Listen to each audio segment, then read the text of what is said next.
She wrapped the barbed wire like it was thread, and her hands didn't bleed anymore. Dawn broke hot over the Talmadge place, sun already mean at 5. The woman they called Girl worked the fence line alone, 30 yards from the house. Her hands moved like they didn't belong to her anymore. Scarred knuckles wrapping the barbed wire without flinching, calluses thick as leather where fingerprints used to be. Cyrus Talmadge watched from his porch, coffee steaming in the cool of the shade. She didn't look up. Hadn't looked up in years. A battered tin cup sat in the dust beside her, forgotten. The engraving inside, worn, almost invisible, caught the first light. She never drank from it, just carried it. A habit from before.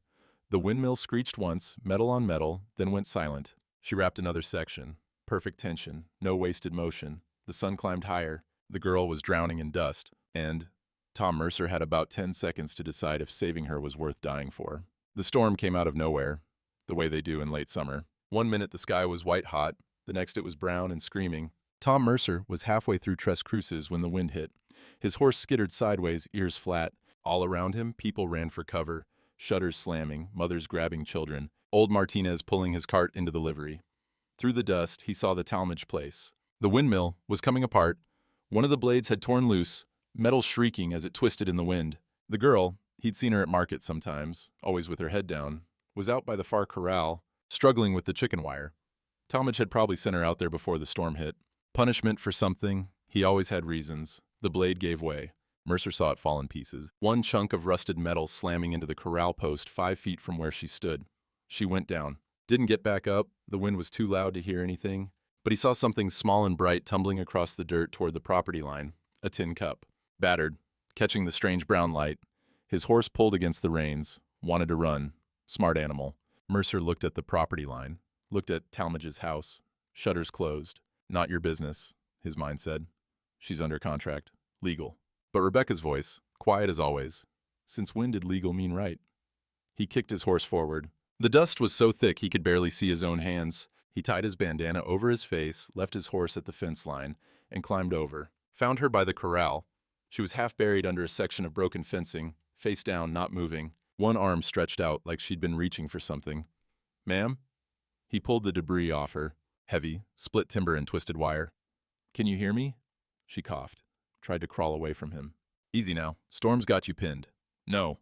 Her voice was rough, barely audible over the wind. "Sir will be angry. Sir ain't out here." He got the last of the wood off her, but she was still fighting him, weak, confused movements, like she didn't understand help when it came. "I got you." He pulled off his coat, wrapped it around her shoulders. Her sleeve had torn. He saw the marks on her forearm, old welts, rope burns, something that looked like a brand, and newer things. Thin cuts, deliberate. His stomach went cold. She was trying to stand, swaying. He caught her before she fell. "Can't contract, says. Contract don't say you gotta die in a dust storm." He lifted her. She weighed nothing. He could feel her ribs through the coat. His horse was waiting where he'd left it, eyes rolling white. He got her into the saddle, climbed up behind her. She slumped against him, unconscious now. That's when Cyrus Talmadge appeared on his porch, a dark shape in the brown air. "That is my property, Mercer." Tom didn't stop moving. "This is a person, bound by legal contract. You are in violation, then come arrest me after the storm." He turned his horse. Talmadge's voice followed them into the wind, but the words got lost in the screaming air. By the time they reached his place, the storm was easing. Grace met him at the door, eyes wide. "Papa, is she?" "She's breathing. Get the medical kit. And water." They laid her on the spare bed, the one that used to be Rebecca's sewing room. Grace worked careful, cleaning the dust from the woman's face while Tom stood in the doorway, not sure what to do with his hands. "What's her name?" Grace asked. "Don't know. She's got marks on her arms." "I know." Grace looked at him. 11 years old and already too smart. "You knew before, didn't you?" He didn't answer that. The woman's eyes opened. Unfocused at first, then sharp with panic, she sat up fast, looking around like a trapped animal. "Where?" "You're at the Mercer Ranch," Tom said from the doorway. "Storm got you. You're safe." "I have to go back." She was already trying to stand. "The contract. Storm's still out there. You'll go when it's safe." She looked at him like he'd spoken a foreign language. "Sir will be angry." "Let him be angry. You don't understand. The debt. I understand you nearly died." She stopped, stared at her hands. They were shaking. Grace appeared with something in her palm. "Found this near the fence. Yours?" "The tin cup." The woman went very still. reached out slowly, like it might bite her, took it, held it in both hands, staring at something inside Tom couldn't see. "Ma'am?" Grace said gently. No answer. Just the woman holding that cup like it was the only solid thing in the world. Tom caught Grace's eye, tilted his head toward the door. They stepped out into the hall. "She gonna be okay?" Grace whispered. Tom looked back through the doorway. The woman was curled on her side now, the cup pressed against her chest, eyes open and empty. "I don't know, little bit. I honest don't know." Outside, the wind was dying down. Through the window, he could see the dust settling. And somewhere in town, Cyrus Talmadge was probably already writing up his complaint. Tom had maybe a day before the sheriff came knocking, maybe less. He looked at his daughter, at the woman in the bed who'd forgotten how to accept kindness. "What the hell have you done?" he asked himself. But he already knew the answer. The thing he should have done 8 months ago, when he first saw the marks at the Sunday market and told himself it wasn't his business. Rebecca would have called it late mercy, better than no mercy at all. Grace set the table for 3, and Sarah didn't know which was worse, the kindness or the fact she'd forgotten what it felt like. The storm cleared by midnight. Sarah woke to silence, the kind she'd forgotten existed. No windmill screech, no Talmadge moving around in the next room. Just quiet and light coming through actual curtains. She sat up slow. The bed was soft, too soft. Wrong. Her hands found the tin cup on the nightstand. Still there. Real. Voices drifted from somewhere in the house. A man's low rumble. A girl's laugh. She should leave. Dawn was coming. Talmadge would be looking, but when she stood, her legs shook. The room tilted. A knock at the door. "Ma'am?" The girl, Grace. "Papa made breakfast, if you're hungry." Sarah opened her mouth, closed it, opened it again. "I should go." Storm made a mess of the roads. "Papa says give it a day. A day. 24 hours. The debt would grow. Interest compounded daily. I can't." The door opened a crack. Grace's face appeared, serious and kind at the same time. "You don't gotta do anything. Just eat, okay?" The kitchen was small, clean, smelled like coffee, and something Sarah's memory couldn't quite place. Bacon, maybe. Or her mother's kitchen, back when. Tom Mercer stood at the stove. Back to her. Grace was setting this table. 3 plates. Sarah froze in the doorway. "Mornin'," Mercer said without turning. "Coffee?" I shouldn't. You should sit." Grace pulled out a chair. "Papa makes good biscuits. Well, good enough. They're fine, little bit. They're okay." Sarah's legs made the decision for her. She sat. The chair creaked. Grace poured coffee without asking. Set the cup down gentle. Not the tin cup. A real cup. Ceramic. Painted with little blue flowers. Sarah stared at it. Mercer brought plates over. Biscuits, bacon, eggs. More food than she'd seen in one sitting in years. He sat across from her, Grace between them. "Go ahead," he said. Sarah picked up her fork, put it down, picked it up again. Grace was already eating, chattering about something. The storm, a broken fence, her friend Maria's new puppy. Mercer ate slow, quiet, didn't stare, just let her be. Sarah took a bite of biscuit. It was warm, buttered. Her throat closed up, she couldn't swallow. Grace stopped talking. "You okay?" "I'm fine." The words automatic. She forced the bite down. "I'm fine." Mercer's eyes flicked to her, then away. "More coffee?" "No, sir." "Tom's fine." "Sir." He didn't push it. They ate in awkward silence for a minute. Then Grace started up again. Something about school, her teacher, a history lesson about Spanish missions. Sarah let the words wash over her. When the plate was half empty, Mercer spoke again. "You got family? Someone we should send word to?" Sarah's fork stopped. "No." "Friends?" "No." "How long you been with Talmadge?" The question landed like a slap. Sarah set her fork down careful. 7 years. Grace's eyes went wide. 7... Grace. Mercer's voice, quiet but firm. "Sorry." Sarah pushed back from the table. "I should help clean up." "You're a guest," Mercer said. "I don't know how to be a guest." The truth came out before she could stop it. The silence after that was different, heavier. Grace looked at her father. Mercer looked at his plate. Finally. "Then just be, for today. Can you do that?" Sarah didn't know. Being meant feeling. Feeling meant remembering. Remembering meant... "I can work," she said instead. "If you got work." Mercer studied her. Something sad crossed his face. "Garden needs weeding, if you're set on it." "I am." All right then." The garden was small but tended with care. Tomatoes on stakes, squash sprawling, herbs Sarah could name if she tried to remember. She knelt in the dirt and started pulling weeds. Her hands knew this. Muscle memory from before. Grace appeared after a few minutes, dragging a bucket. "Papa said I should help." You don't have to. I know. Grace sat down in the dirt like it was a parlor chair. Started pulling weeds, too, humming something. They worked in silence. The sun was warm, but not cruel. A breeze came through. Somewhere, a mockingbird was going through its repertoire. What's your name? Grace asked suddenly. Sarah's hands stilled. Girl. That's not a name. It's what I'm called. Grace made a face. That's stupid. Everyone's got a real name. Grace, Mercer's voice carried from the porch. Mind your manners. I'm just saying. I know what you're just saying. Grace rolled her eyes, looked at Sarah. Sorry. But it is stupid. Something in Sarah's chest cracked a little. Almost a laugh. She caught it before it got out. Grace saw anyway. Grinned. They kept weeding. After a while, Grace said, You're good at this. Used to help my mother. The words came out before Sarah could think. She froze. Yeah? Grace kept working, casual. What else did you do with her? Sarah's throat was tight. I can't remember. Lie. She remembered. Braiding, songs, the way her mother's hands smelled like sage and lye soap. That's okay, Grace said. Sometimes I can't remember my mama either. Papa says that's normal. But it still feels bad. Sarah looked at her. This small girl, dirty knees and serious eyes. How old were you? 6, when she passed. I'm sorry. Me too. Grace pulled a particularly stubborn weed, grunted with effort. But Papa says she's still here. In the garden and stuff, she planted most of this. Sarah looked around. At the careful rows, the herbs. She knew what she was doing. Papa talks to her sometimes. At her grave. Thinks I don't know, but I do. Sarah didn't know what to say to that. They finished one row, started another. The bucket was getting full. Grace glanced toward the house, then lowered her voice. Can I ask you something? I guess. Those marks on your arms, they hurt? Sarah's stomach dropped. Grace, I'm not trying to be mean. The girl's face was earnest. Papa saw them too. He got real quiet after. The way he gets when something's wrong, but he don't know how to fix it. Sarah pulled another weed. Didn't answer. Mr. Talmadge did that, didn't he? It's complicated. Grown-ups always say that when something's real simple. Grace sat back on her heels. He hurts you. That ain't complicated. The law is stupid too sometimes.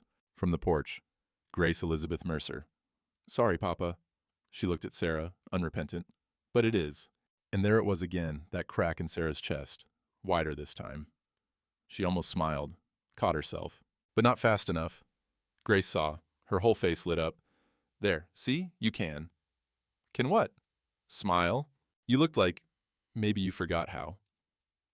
Sarah's throat burned. She turned back to the weeds, blinking hard. They worked until the bucket was full and the sun was high. Grace carried it to the compost, still humming. Mercer was still on the porch when they came around front. He had 2 glasses of water waiting. Figured you'd be thirsty. He didn't ask, just handed them over. Sarah took the glass, drank. The water was cold from the well, clean. When she looked up, Mercer was watching her. Not staring, just seeing. Got clean clothes for you, he said. Left them on the bed. They were Rebecca's. Grace's mama, if you want. I can't. They're just sitting in a trunk. Might as well get used. He went inside before she could argue. Grace nudged her. Papa don't offer things he don't mean. Evening came gentle. Sarah sat on the porch steps, watching the sun drop toward the horizon. The clothes Mercer had left fit well enough. A simple dress, worn soft. It felt strange, clean. The tin cup was in her hands again. She kept touching the engraving inside. Her thumb knew the shape of the letters, even if her mind couldn't quite hold them. The screen door creaked. Mercer came out, sat on the top step. Mind if I sit? She shook her head. They watched the sky turn orange, then pink. A hawk circled lazy overhead. That's Rebecca's grave, Mercer said after a while, pointing to a simple wooden cross on a small rise, just past the garden. Sarah looked, saw wildflowers planted around it. She must have been good. She was. His voice was quiet. Been 5 years. Grace barely remembers her. That's the hard part. Forgetting. That's worse, Sarah said. Forgetting. He looked at her. You remember someone you lost? The question hung there. Sarah's fingers traced the engraving again. I lost myself. The words came slow. Don't know if I remember her either. Mercer was quiet for a long moment. You remember her name? Sarah's breath caught. The letters under her thumb, S-A-R-A-H. She couldn't say it. I don't know. From town, the church bell rang. 6 chimes. Sarah went rigid. That's Sunday Vespers, Mercer said. Talmadge will be there. The implication settled between them. After church, he'd come. I should go back. Sarah stood. Before he... You don't have to. The contract, I know about the contract. Mercer stood too. But you got a choice. Sarah's laugh was bitter. I don't. You're here, ain't you? That's a choice. That's borrowed time. The bell rang again. Final call. Sarah looked at the tin cup in her hands, at the grave on the hill, at Grace through the window, setting the table again. 3 places. I don't know how to choose, she whispered. Then don't, not tonight. Mercer's voice was kind but firm. One more night, sleep in a real bed, eat a real breakfast, then decide. Sarah wanted to argue, but she was so tired. One more night, she heard herself say. One more night. They stood there as the last light faded. The church bell went silent. And somewhere in Tres Cruces, Cyrus Talmadge was probably finishing his prayers. Tomorrow would come hard. But tonight, for the first time in 7 years, Sarah would sleep without fear, even if she didn't know how. Morning came quiet. Sarah woke to Grace's voice outside the window, talking to the chickens. She lay still, listening. The girl was telling them about her arithmetic lesson, complaining that fractions made no sense. The chickens clucked sympathetically. Sarah sat up, looked at the tin cup on the nightstand. Always the tin cup. She'd slept, really slept, no dreams. No waking every hour to make sure the door was still locked. It felt wrong. She dressed in Rebecca's clothes again. Mercer had left another set, fresh washed. Then she made the bed, with military precision, corners tight. Couldn't leave it messy. Couldn't... You're a guest, Mercer's voice echoed in her head. But guests left, and she was still here. In the kitchen, Mercer was already cooking. Oatmeal this time, with honey and cinnamon. Mornin', he said. Morning. The word came easier today. Small thing. Grace is out with the hens. Coffee's fresh. Sarah poured herself a cup. Not the tin one, the blue flowered one from yesterday. She was starting to recognize it as hers. Temporary hers. Borrowed. She sat. Mercer brought 2 bowls over, sat across from her. Sleep okay? Yes, sir. Tom. Sir. And he smiled a little. Didn't push. They ate. Sarah found herself actually tasting the food. Honey, cinnamon. Things she'd forgotten had flavor. Grace burst through the door, breathless. Papa, Rosie laid 2 eggs. 2. She ain't done that in weeks. Language. Hasn't done that in weeks. Grace set a basket on the counter, then noticed Sarah.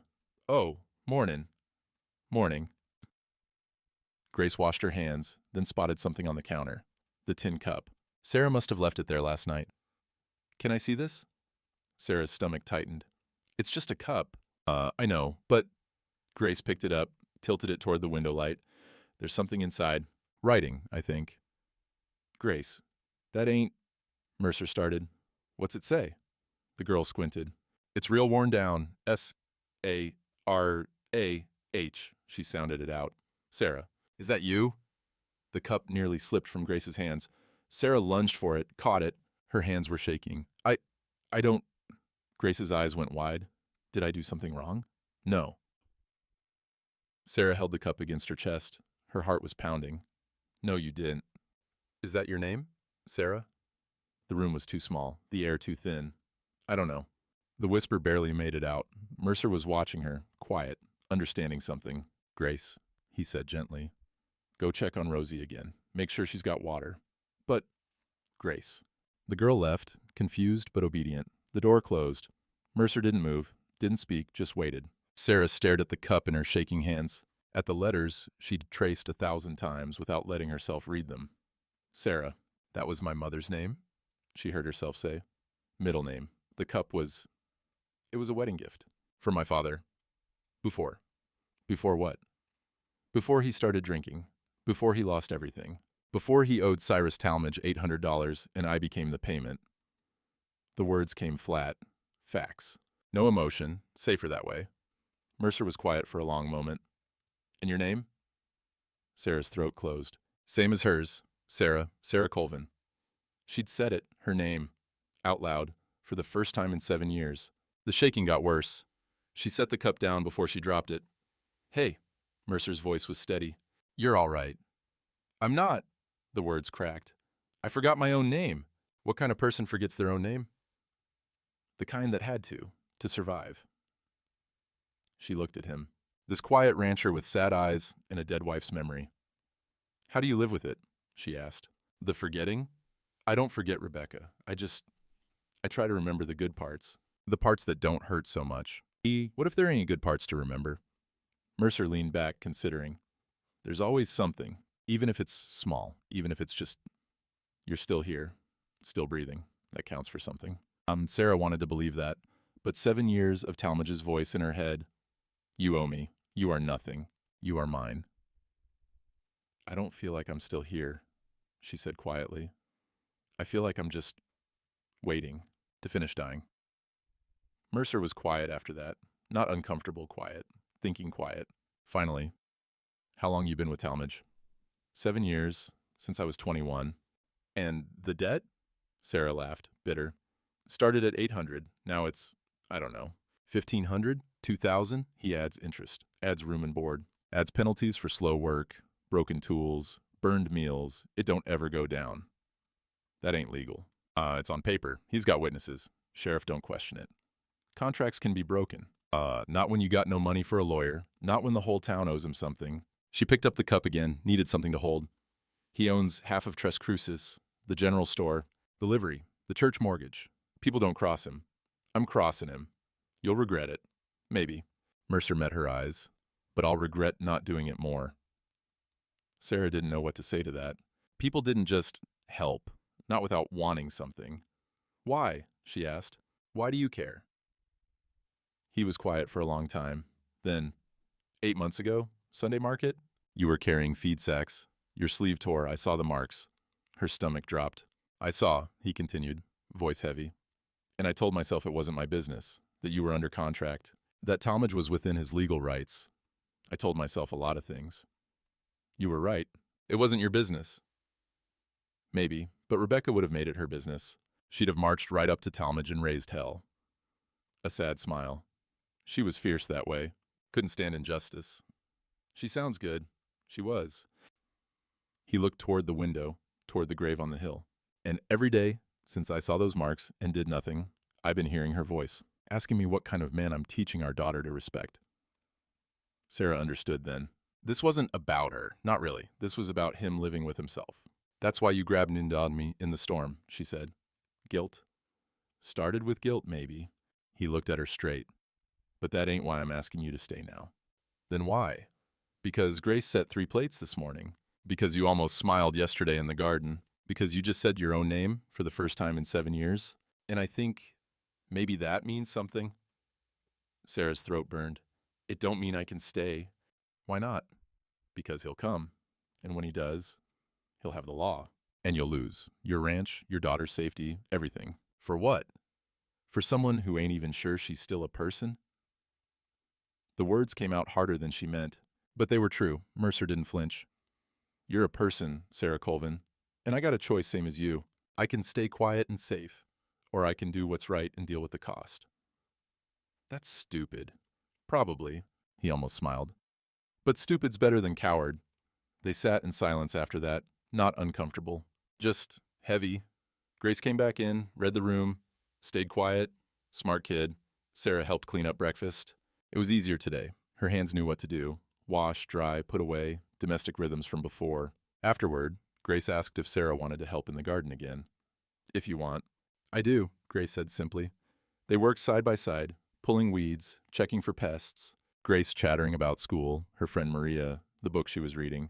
Sarah mostly listened, but sometimes she asked questions, small ones. What book? Who was Maria? What did Grace want to be when she grew up? Grace answered everything with complete seriousness. The book was about King Arthur. Maria was her best friend who lived in town. And when she grew up, she wanted to be a teacher. Or maybe a doctor. She hadn't decided. Why doctor? Sarah asked. 'Cause Mama died from fever. If there'd been a doctor... Grace shrugged. I don't know. Maybe it wouldn't have mattered. But maybe it would have. Sarah's chest ached. That's a good reason.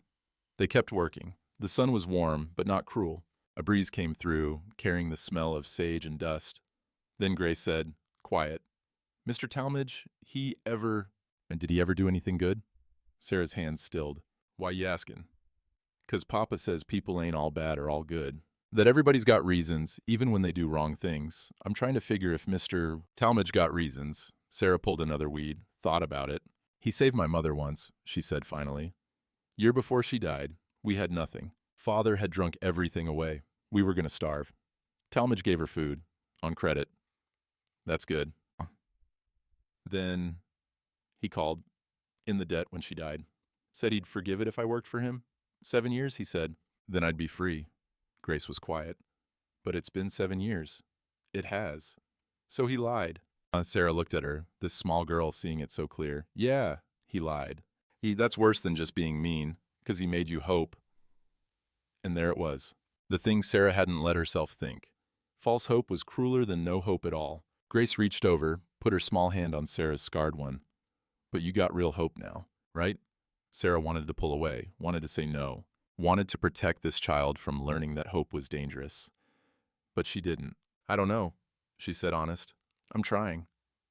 That's good enough. Papa says trying counts. They finished the row. Sarah's hands were steady again, steadier than they'd been. When they came in for lunch, Mercer had sandwiches ready. They ate on the porch, watching clouds build on the horizon. Storm coming? Grace asked. Maybe. Mercer studied the sky, or maybe just passing through. But Sarah heard hoofbeats in the distance, faint but getting closer. She set down her sandwich, stood. What is it? Mercer was already on his feet. Someone's coming. They waited. The hoofbeats got louder. A single rider appeared on the road. Not Talmadge. Too small. A boy, maybe 10, riding hard. He pulled up at the fence, out of breath. Mr. Mercer, sir? What is it, Michael? It's Mr. Talmadge. He's at the sheriff's office. Says he's coming tomorrow, with papers, legal enforcement. The boy's eyes flicked to Sarah, scared and sorry at the same time. He said to tell you, the law's on his side, and there ain't no hiding from the law. Sarah's stomach dropped. Tomorrow. She had until tomorrow. Mercer tipped his hat to the boy. Thanks for the warning, son. The boy rode off. Grace moved closer to Sarah. Papa? Mercer looked at Sarah. You got a choice, but you got to make it tonight. Sarah looked at the tin cup in her hand, at Grace beside her, at the grave on the hill, at the life she'd had for 2 days that felt like something from a dream. I know, she whispered, but knowing didn't make choosing any easier. Talmadge stood at the property line with the law on his side, and Mercer finally understood what cowardice had cost. Night came and went. Sarah didn't sleep. She sat on the porch with the tin cup watching the road. Mercer found her at dawn. You don't have to face him. I do. Sarah, my name don't change what I am. She looked at him. I'm property. Paper says so. Paper can be wrong. Law don't care about wrong, just what's written down. He sat beside her. They watched the sun come up, neither one saying what they both knew. Today would break something. Grace came out, still in her nightdress, sat on Sarah's other side, 3 of them waiting. The birds went quiet first. That's how Sarah knew. Then hoofbeats. 2 horses. Cyrus Talmadge rode up to the property line, the sheriff beside him. Talmadge looked the same as always, pressed suit, clean hat, face like carved stone. The sheriff looked uncomfortable. They stopped at the fence. Didn't cross, not yet. Thomas Mercer? Talmadge's voice carried cold across the yard. I've come for my property. Mercer stood, stepped off the porch. She's not property. The law disagrees. Talmadge produced papers from his coat, unfolded them, contract of indenture signed and witnessed. Sarah Colvin bonded to Cyrus Talmadge for settlement of debt in the amount of $800, plus accrued interest and expenses. The sheriff shifted in his saddle. Tom, he's got the papers. All legal. Legal don't make it right. Ain't about right. It's about law. Talmadge's eyes found Sarah on the porch. Girl, come here. The command hit her like a fist. Old programming kicked in. Her body moved before her mind could catch up. She stood, started walking. Sarah, don't, Mercer said. But she was already moving. 7 years of training. You didn't disobey. You didn't. Grace grabbed her hand. No. The word wasn't loud, wasn't forceful. Just a child's hand holding tight in a simple word. No. Sarah stopped, looked down at Grace, at this small girl with fierce eyes. You got a choice, Grace whispered. Papa said, you got a choice. And something in Sarah broke. Or woke up. She couldn't tell which. She stopped walking. Talmadge's face darkened. I gave you an order. I heard you. Then obey. No. The word came out stronger than she felt, but it came out. Mercer stepped between them. She ain't going nowhere till she wants to. Then you are harboring stolen property. Talmadge looked at the sheriff. Enforce the law. The sheriff sighed. Tom, I gotta ask you to step aside. I can't do that. Don't make this harder than it needs to be. It's already hard. Question is whether it's right. Talmadge dismounted, walked to the fence, didn't cross it, but stood right at the line. You think you're noble, Mercer? Standing up for some broken woman? She's nothing. No family, no prospects. She agreed to the terms. She took my charity, and now she owes the debt. Charity? Sarah's voice cut across the yard. You call 7 years of... She stopped. Couldn't say it. Talmadge smiled, cold. 7 years of honest work, food, shelter, protection, more than your drunk father ever gave you. You said 7 years and I'd be free. The debt increased. The terms adjusted. You lied. I honored the contract, which is more than your father did. Sarah felt something rising in her chest. Heat, rage, 7 years of swallowed anger. Then come arrest me, Mercer said. After the storm, I told you, here I am. Arrest me for saving a human being.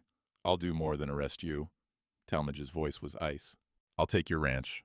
I hold the mortgage, remember? One missed payment and it's mine. You want to protect her? Fine. But it'll cost you everything. Your land, your daughter's home, everything. Grace made a small sound. Mercer's face went white. Papa? Grace's voice was small. Talmadge saw the weakness, pressed harder.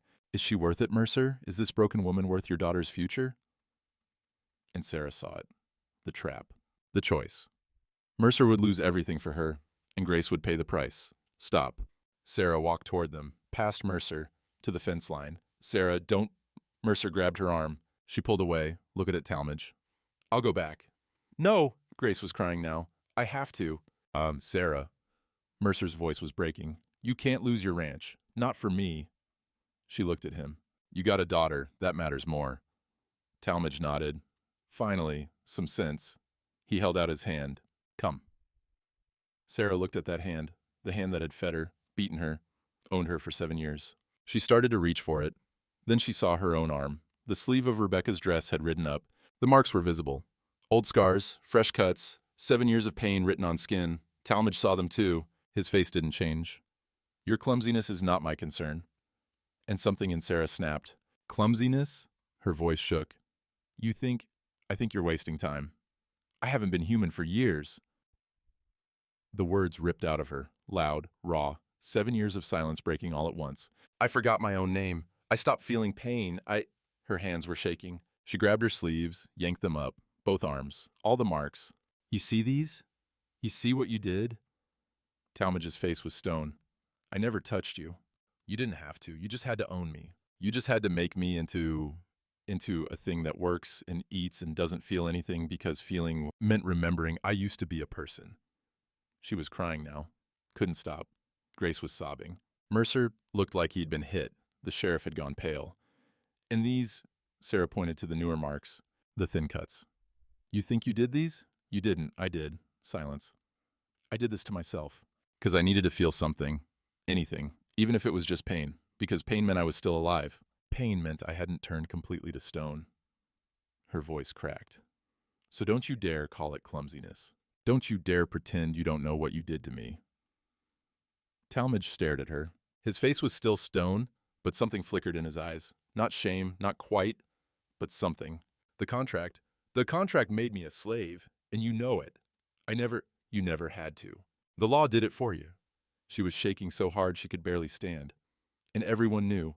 The whole town knew. And nobody said anything. Nobody did anything, because the law was on your side.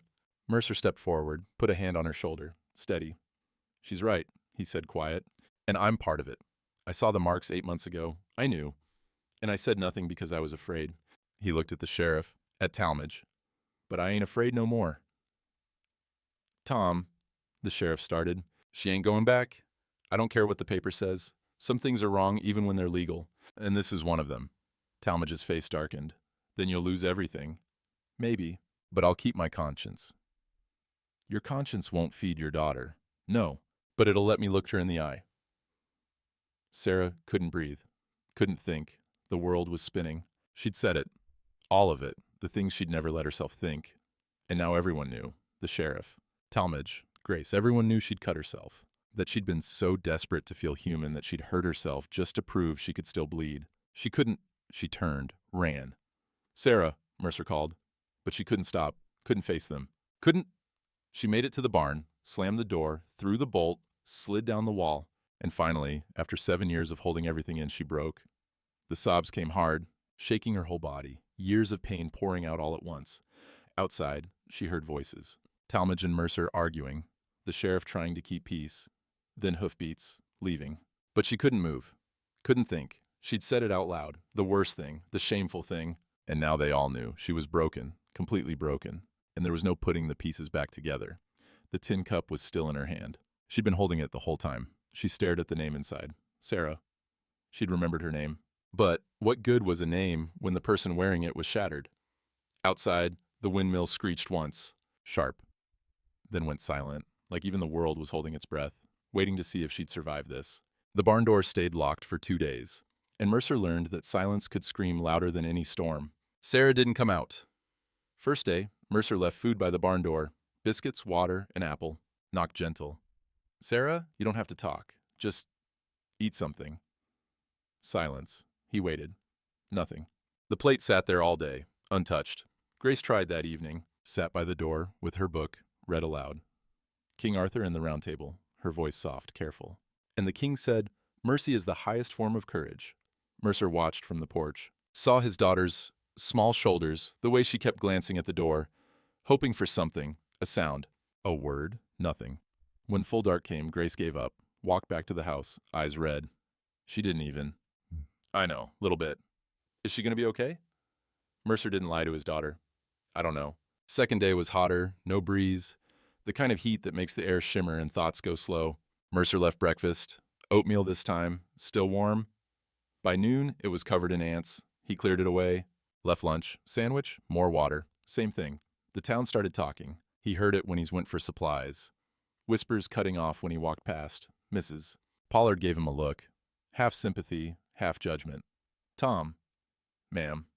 Is it true what they're saying about the Talmadge girl? He paused. What are they saying? That she hurt herself. That Mr. Talmadge? It's true.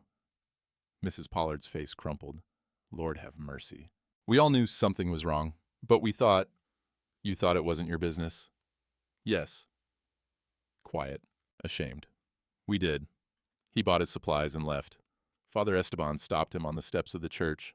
Thomas, I heard what happened. What you said to Cyrus. Did you now? The girl, Sarah, is she... She's locked in my barn. Won't come out, won't eat, won't talk. The priest's face was pained. Dios mío. I knew he was hard on her, but I never thought... You never asked? No, I didn't. Father Esteban looked old suddenly. We are all guilty of silence. Myself most of all. Mercer had nothing to say to that. That afternoon, the sheriff came by, not with papers, just came. Tom, sheriff. Talmadge wants enforcement, says you're in violation of harbor laws. I expect he does. I ain't here to arrest you, not yet. The sheriff took off his hat, wiped his forehead, but he's pushing. And the law's on his side, even if the right ain't. I know. You got maybe 48 hours. After that, I got no choice. Understood. The sheriff looked toward the barn. She really do what they're saying? Cut herself? She did. Jesus. He put his hat back on. For what it's worth, Tom, I'm sorry. We all saw, and we all said nothing. That's on us. Being sorry don't help her now. No, reckon it don't. He left. Mercer stood in the yard, staring at the barn. The door still closed, the silence still screaming. Grace came out, carrying something, the tin cup. Found this by the door. She must have dropped it when she ran. Mercer took it, looked at the worn engraving inside. Sarah. Papa, what do we do? I don't know, Grace. We can't just let her. I know. Then what? He looked at his daughter. 11 years old and already carrying too much. We wait, and we make sure she knows we ain't leaving. What if waiting ain't enough? Mercer didn't have an answer for that. That night, Grace couldn't sleep. Mercer heard her moving around, restless. He found her on the porch, staring at the barn. Can't sleep either. She shook her head. They sat together. The stars were out, bright and cold. No moon. After a long silence, Grace spoke. You knew, didn't you? Mercer's stomach dropped. Knew what? About Sarah, about what Mr. Talmadge was doing. You knew before the storm. He couldn't lie. Not to Grace. Yeah, I knew. How long? 8 months. Grace turned to look at him. Her face was hard in a way he'd never seen. 8 months? Grace, you knew for 8 months and you didn't help her? It was complicated. No, it wasn't. Her voice cracked. She was hurting, and you knew, and you didn't do anything. I was afraid. Of what, Mr. Talmadge? The law? Tears were running down her face now. You always say doing right matters more than being safe. You always say that. I know. Then why didn't you do right? The question hit him like a fist. Because I was a coward. Grace stared at him. Mama wouldn't have been a coward. And there it was. The thing he'd been thinking every day for 8 months. You're right, Mercer said quiet. Rebecca wouldn't have been afraid. Then why were you? He looked at the barn, at the locked door. Because losing your mama broke me. And I've been so scared of losing anything else. You, this ranch, our life, that I forgot what she taught me. That some things are worth the risk. Grace was crying harder now. Sarah needed help, and you just watched. I did. That's worse than what Mr. Talmadge did. At least he's mean on purpose. But you're supposed to be good. The words cut deep, deeper than any knife. I know. So what are you gonna do? I don't know, Grace. I honest don't know. She stood up, looked at him with eyes too old for her face. Mama would know. Then she went inside. Mercer sat alone on the porch, his daughter's words echoing in his head. Mama would know. Yeah, she would. He found himself at Rebecca's grave near midnight. Couldn't sleep, couldn't think, just needed to talk to her. The wildflowers Grace had planted were drooping in the heat. He knelt, pulled a few weeds. Becca. His voice cracked. I messed up. Bad. The stars didn't answer. The wind was still. There's this woman, Sarah. God, Becca, she's been treated worse than any person should be.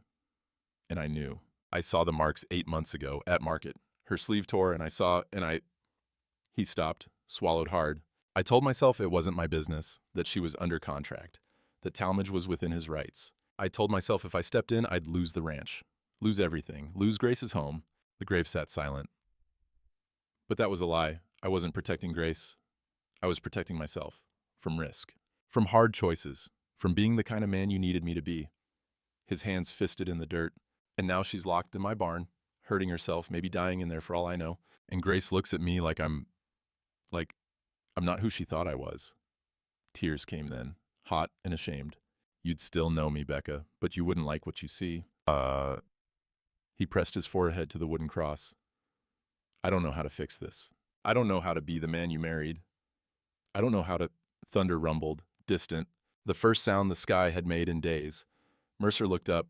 Clouds were building on the horizon. Dark and heavy, storm coming. He stayed there for a long time, kneeling in the dirt, talking to his dead wife about his living failures, asking forgiveness he didn't deserve, hoping for wisdom she couldn't give. When he finally stood, his knees ached and his face was wet, but something had shifted. Small, fragile. He didn't know how to fix this, but he knew he had to try, even if it cost him everything, especially if it cost him everything. The rain started just before dawn, not hard, just steady, soft, soaking in. Mercer was on the porch when he saw the barn door open. Sarah stood in the doorway, soaked already, hair plastered to her face, eyes hollow. He stood up slow, didn't want to spook her. Sarah. She didn't look at him, just stood there in the rain. He walked out into it, stopped a few feet away. You don't have to talk. You don't have to come inside. I need to say something. She didn't move. I saw the marks 8 months ago. At the Sunday market. Your sleeve tore when you were loading feed. I saw the welts, the burns, the scars, and I looked away. Her breathing changed, shallow, fast. I told myself it wasn't my business, that you were under contract, that Talmadge had rights. I told myself a lot of things. Rain dripped off his hat. But the truth is, I was afraid of losing my ranch, of putting Grace at risk, of standing up and paying the cost. He took a breath. So I let you suffer for 8 months, while I slept safe in my bed and ate at my table and told myself I was a good man. Sarah was shaking, not from cold. I got no right to ask forgiveness, and he said, quiet, but I'm going to make it right, even if it costs me everything.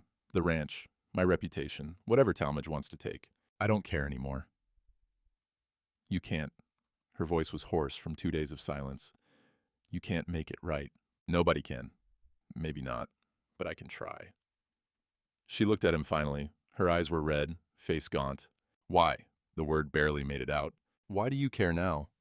Because Grace asked me what kind of man I'm teaching her to respect, and I didn't have an answer. Sarah's face crumpled. I ain't worth losing everything for. That ain't for me to decide. That's for you. I'm broken. I cut myself just to feel something. You're a person who survived. That's all that matters. No. She was crying now, harsh and painful. You don't understand. I wanted to die in there. For 2 days, I sat in that barn and thought about how easy it would be to just stop. To finish what I started 7 years ago when I forgot how to be human. Mercer's chest ached. But you didn't. Only because I'm too much of a coward. No. Because somewhere under all that pain, you still want to live. She shook her head, violent. You're wrong. Then why'd you come out? Silence. Just rain falling. Sarah looked at her hands, at the scars, at the fresh cuts that were already starting to heal. I heard Grace, reading, both days. She probably thought I couldn't hear, but I could. Her voice broke. And I thought, if I die in here, she'll think it's her fault, that she wasn't enough to save me. And I can't do that to her. Mercer's throat was tight. You came out for Grace. I came out so she wouldn't carry my death. That's the same thing. Sarah's knees gave out. She sat hard in the mud, rain pouring down. Mercer knelt beside her, didn't touch, just present. You don't have to be okay, he said quiet. You don't have to forgive me. You don't have to do anything except breathe. But you ain't alone in this. Not anymore. She looked at him, broken and lost and barely holding on. I don't know how to not be alone. Neither do I. Not really. But maybe we can figure it out together. She didn't answer, just sat there in the rain, crying. After a long time, she whispered, He's gonna come back, with the sheriff, and I'll have to choose. Yeah, you will. What if I choose wrong? There ain't a wrong choice, just the one you can live with. I don't know what I can live with anymore. Then we'll find out, together. She looked at him, really looked. Why? Why would you risk everything for someone like me? Mercer thought about Rebecca, about Grace, about the man he'd failed to be for 8 months. Because you're the first person who's tried, Sarah had said 2 days ago, before everything broke. Now it was his turn. Because doing right matters more than being safe, he said. My daughter taught me that, and she learned it from her mama. And I've been dishonoring both of them by being afraid. The rain fell harder, washing everything. Sarah didn't move for a long time. Then slow, she stood, swayed. Mercer caught her elbow, steadied her. She didn't pull away. I can't go back in that barn, she whispered. You don't have to. I can't face Grace, not after. She's been waiting for you, reading every night by your door. Fresh tears. I don't deserve that. Maybe, but she gave it anyway. That's what grace means. Sarah almost smiled. Broken, but almost. They walked back to the house together, slow, her legs shaking. Him beside her, ready to catch her if she fell. Grace was on the porch, soaked from rain, eyes wide. Sarah. Sarah stopped. Grace, I'm sorry. I'm so sorry. Grace ran to her, wrapped her small arms around Sarah's waist, held tight. Don't be sorry. Just don't leave again. Please don't leave. Sarah's hands hovered, then careful, she put them on Grace's shoulders. I'll try. That's good enough. They stood there in the rain, 3 broken people trying to hold each other up. The storm washed over them, gentle, cleansing. And somewhere in Tres Cruces, Cyrus Talmadge was probably watching the rain and sharpening his legal knives. Tomorrow would come hard, but tonight, Sarah was breathing, and that was enough. Sarah sat in the rain and finally remembered what her mother's voice sounded like. The rain continued through the day, steady, gentle, like the desert was drinking after a long drought. Sarah sat on the porch alone. Mercer had gone to tend the stock. Grace was inside, giving her space. Smart kid. Knew when to hold on and when to let go. Sarah wrapped Rebecca's shawl tighter, still wearing the dead woman's clothes, still borrowing everything. Even the air in her lungs felt borrowed. The tin cup sat beside her. Grace had brought it out, set it down without a word, just left it there like an offering. Sarah picked it up, traced the engraving for the 1000th time. Sarah, her mother's middle name, her name. She tried to remember her mother's face, couldn't quite hold it, but the voice, that came clear suddenly, singing, something old, something about rivers and going home. Her mother used to braid her hair while she sang. Gentle hands, patient, never pulled.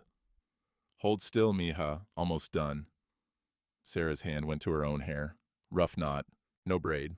Hadn't braided it in 7 years. Her mother would have been ashamed, not of the hair, of what Sarah had become.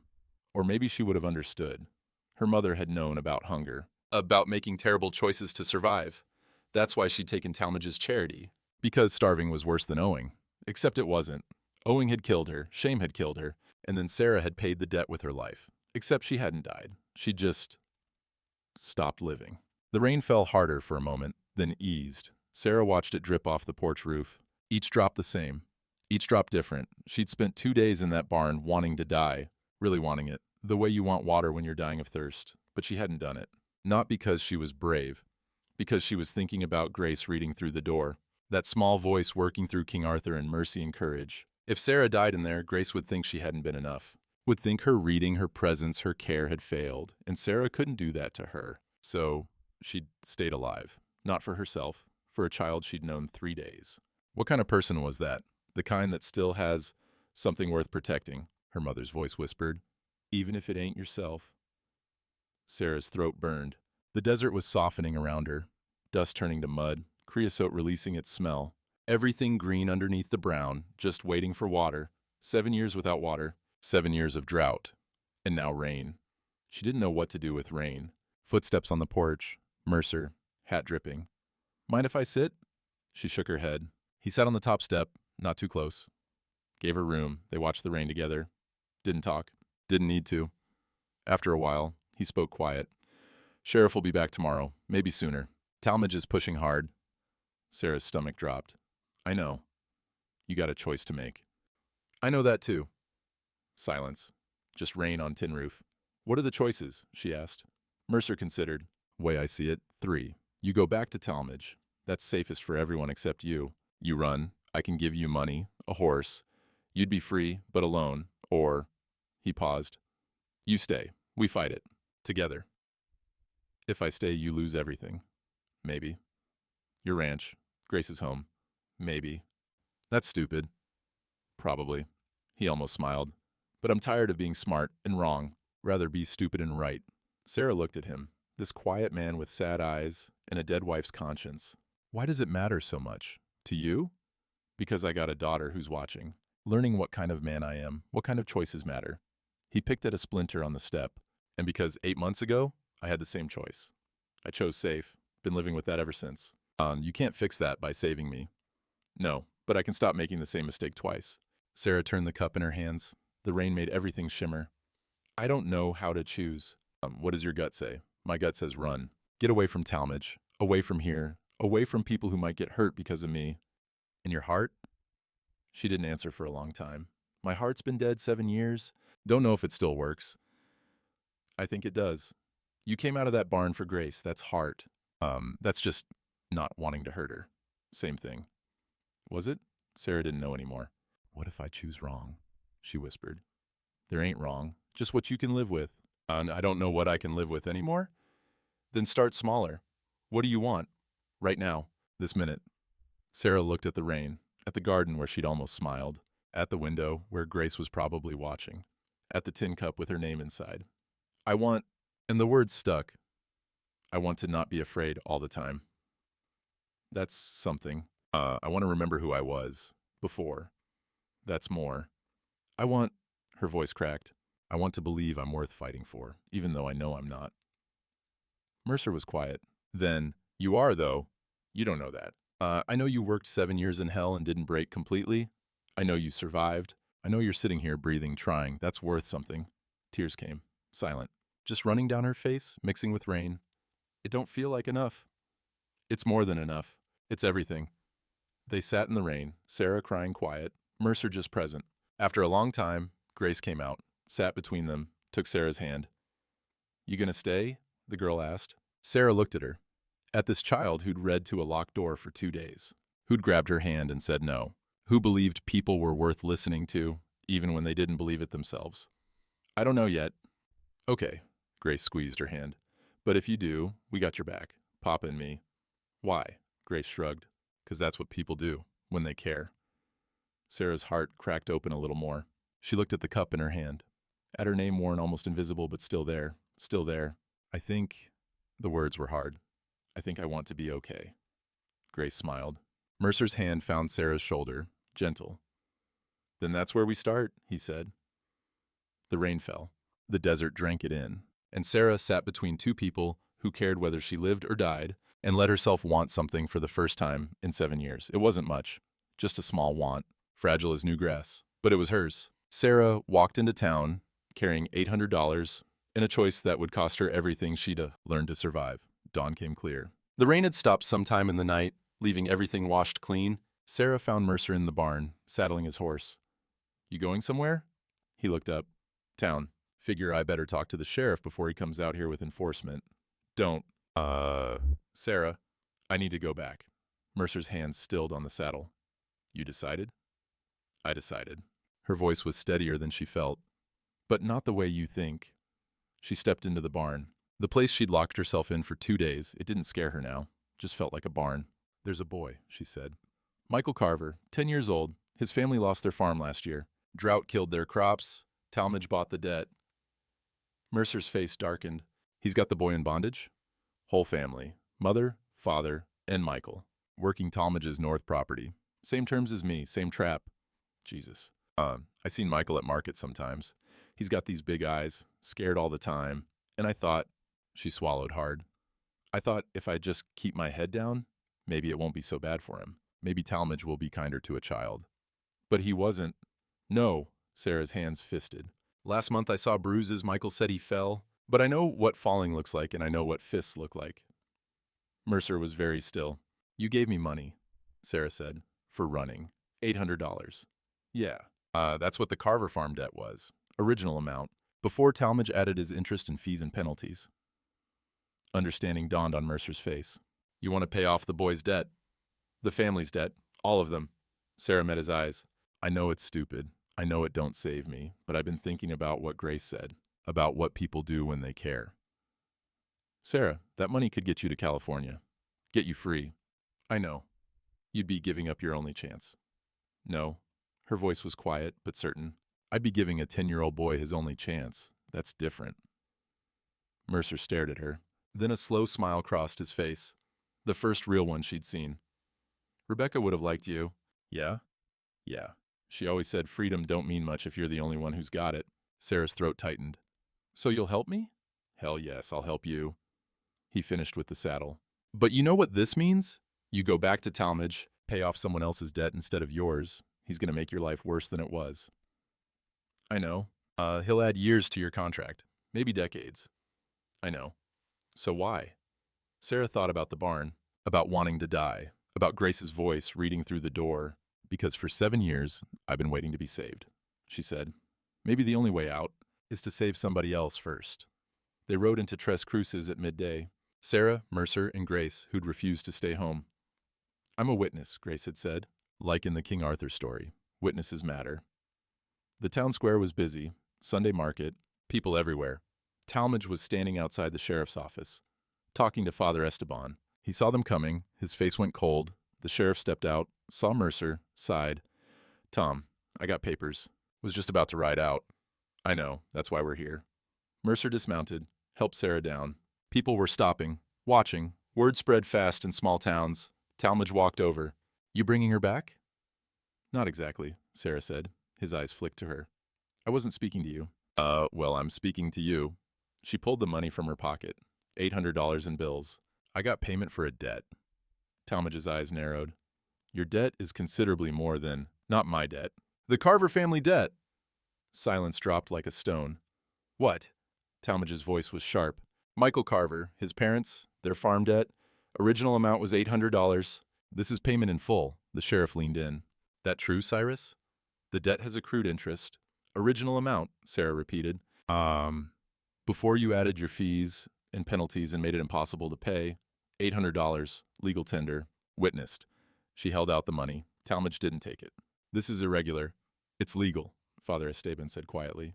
He'd moved closer. "If she's paying a debt on behalf of another party, and the original sum is tendered in full, you are obligated to accept."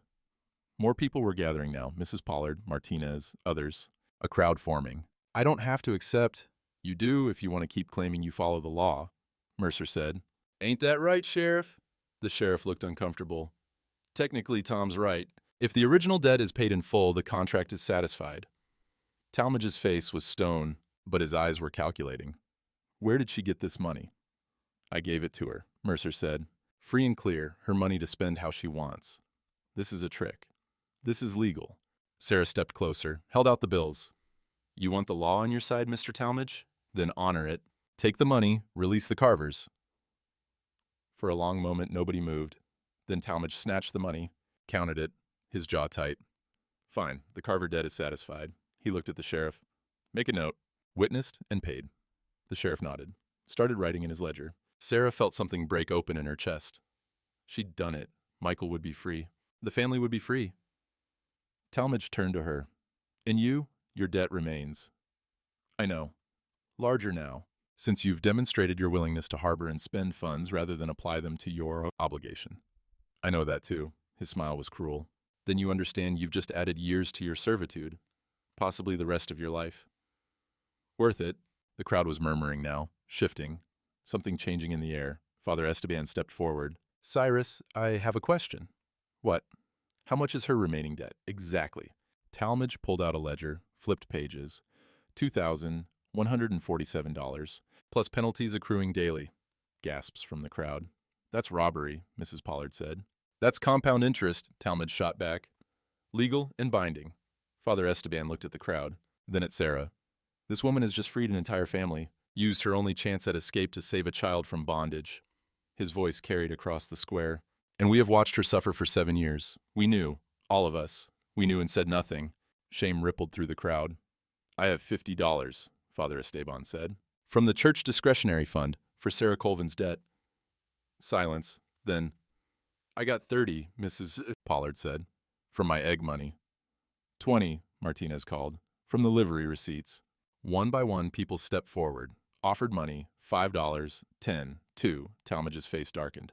This is legal, the sheriff said. They're paying down her debt, nothing irregular about it. Mercer pulled out a folded paper. And I got this. Deed to my ranch, 300 acres, worth at least $1,500. I'm offering it as collateral against the remainder of her debt. Tom, no, Sarah started.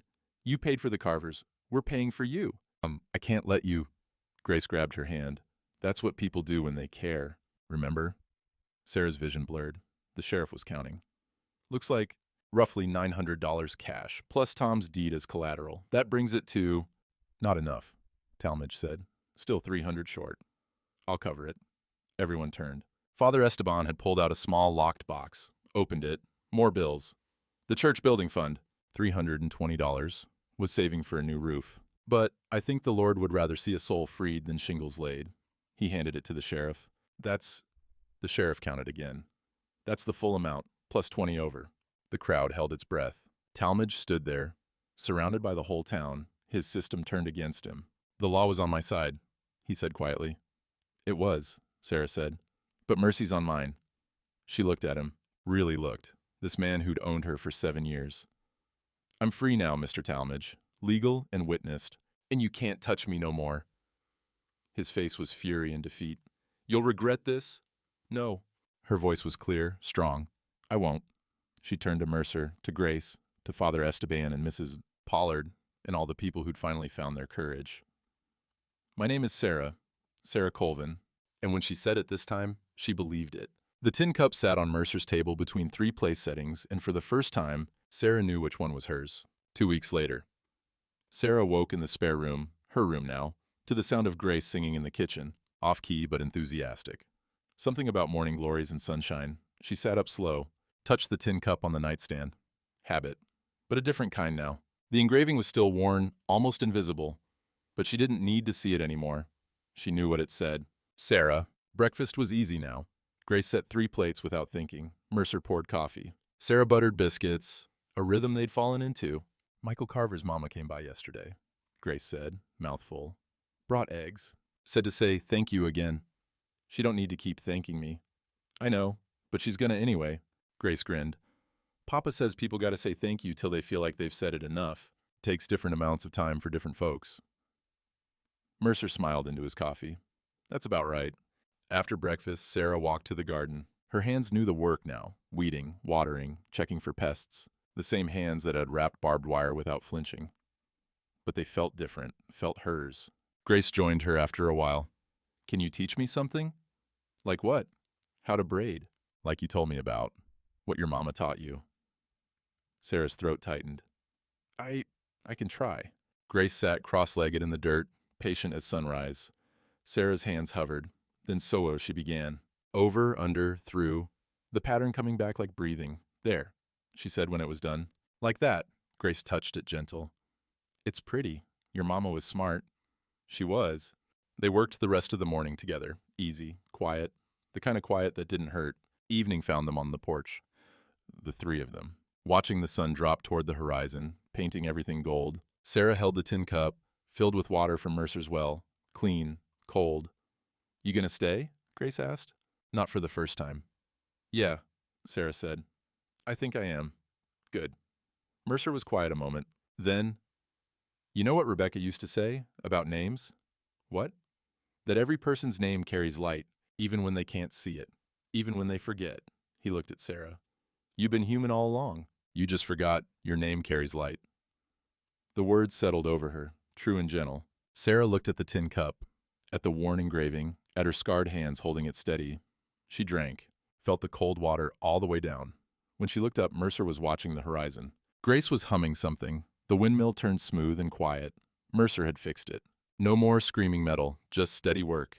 The desert would always be hard. The scars would always be there. The memories wouldn't fade. But she wasn't alone in it anymore. Sarah set the cup down gentle, reached over, took Grace's hand in her scarred one. The girl squeezed back. And somewhere in the quiet, Sarah heard her mother's voice singing about rivers and going home. She was home.